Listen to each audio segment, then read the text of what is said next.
Oppression, a new joint from Katy Perry featuring the Migos. What's up, y'all? This is yours truly, Myron with themindofmyron.com, and episode 3 was definitely different in a sense, but I think it was because it was Lionel led, and Lionel's the funniest character on the show. So while the first 2 episodes still had the comedic relief, but they were a little more serious. But with Lionel, it's always going to be a little bit more funny just because the nature of his character. I talked about, I think, the last 2 episodes on the reviews of how, like, Sam and even Reggie and Troy and some other characters are trying to find themselves this season. I don't think that's the case for Lionel. Like, I think Lionel is the one of the only characters on the show who kind of knows who he is. But the thing about it is he just learned that. So now he's kind of like a baby in a new world in the sense that he knows nothing that's going on in the gay community. Like, for example, they give him references all the time and he just like... I don't know what that means yet. So Lionel's one of my favorite characters on the show. He's hilarious. And he's just trying to find himself in this new journey. I think he really found himself of who he wanted to be last season when he dropped that story and cut his hair. So he found himself and who he wants to be. Now he's just trying to find his path in this new world, a new journey that he's on.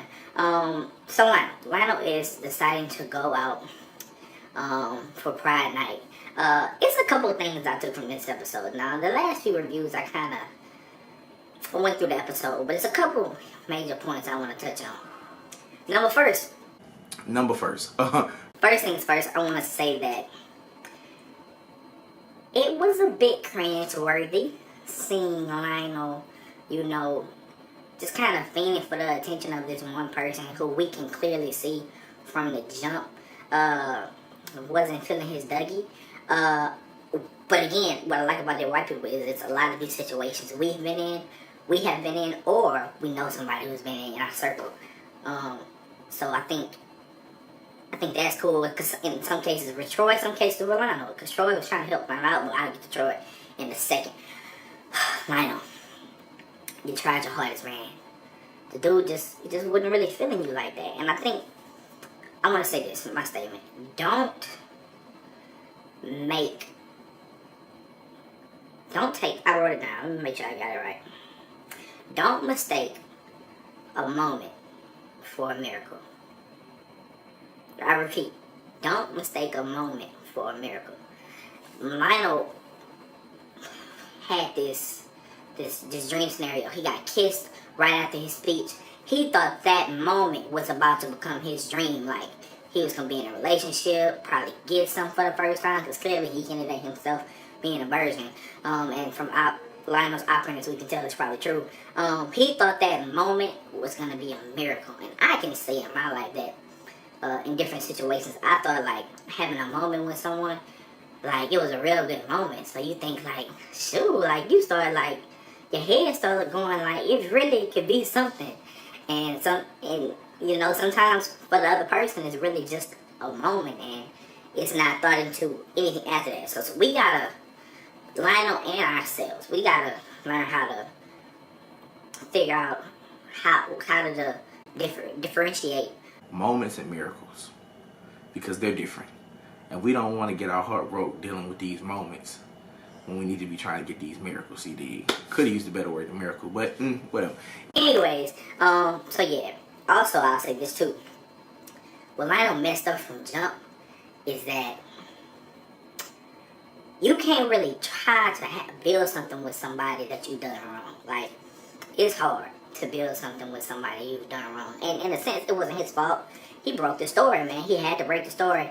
And then in the repercussions of, I think that's the right word to use, or the outcome of him launching that big story about Hancock and AP, the integration story from last season, is the independent paper got shut down.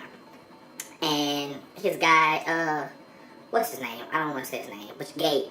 I think it's Gabe. No, it's not Gabe. Gabe's the... Sorry, white people. I'm getting y'all mixed up. Start with S, though. I'm gonna Google it. But anyway, he got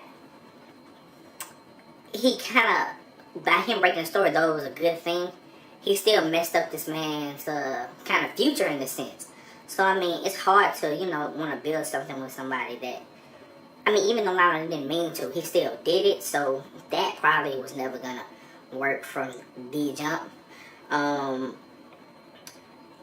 a feeling Lionel and Sam are going to link up later this season to find out about the IVW person.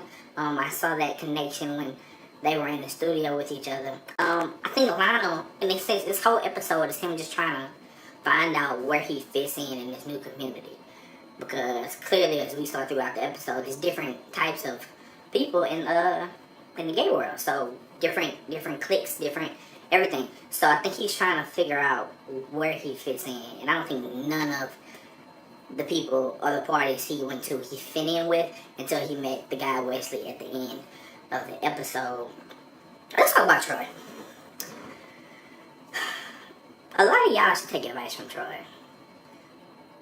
Y'all probably not watching this who I'm talking to, but I mean, we have a lot of black men who are extremely homophobic. I don't want to be around them, like it's a disease or something. Like they touch you, you won't catch it. But I find it interesting how Troy was kind of like, Troy was comfortable enough in his own skin to be like, I'm trying to get you something. Like, that ain't for me, but you my dog. I'm trying to get you some. I'm gonna help you out. All that, like, he was comfortable enough to even go out to the parties with him, give him tips. He said, well, shit, one of us getting some ass tonight. I was joking, but I was just like, he was able to have a friendship with somebody, though their sexualities were different. And I think, especially in the black community, that's not something you find a lot, especially with men, because again, most men, straight men, think that the gay one's gonna want them. But in this case, it's true. But Lionel respects the choice, not like that, so he doesn't pursue forward with that. Plus, Lionel, he's not gonna do it anyway. But I think it's cool how Troy, though he knows about it, he looks at him kind of like a little brother, so he still tries to help him out, and he's comfortable enough in his own sexuality where he can go to a whole gay party and find one girl in the room and, still pull her. So, I mean, I thought that was interesting take because we don't really see that much in our community. I thought it was funny when white gay dude, he was like, they call each other faggots, and he looked up at Troy and was like, this is our N-word. Troy's the man, by the way. I want to be Troy when I grow up. Troy's the man. Troy, he kind of got that Trey Songz effect. He can just snap his fingers and the panties drop. Must be nice, Troy. Must be nice. What else I got? Again, I talk about the independent newspaper. We didn't know that from jump. I guess it was a little bit of a time lapse, a few weeks from the last season to this one, because we didn't know the paper got shut down until this episode. And also, last but not least, I kind of want to know who this Order of X is. What is the secret society? Now, while I think the IVW person is black, I think this Order of X organization is black too. So it's going to be interesting to see who's behind these people as well. Very interesting, very interesting. But I'm about to go watch another episode, I think. Hopefully, we'll see. Make sure you comment in the comments below. You feeling my Dougie and all these videos you did. Hope you are having a good time with me on my YouTube journey. I don't want to be a YouTuber, but I'm on YouTube, so let's make it rock. You did.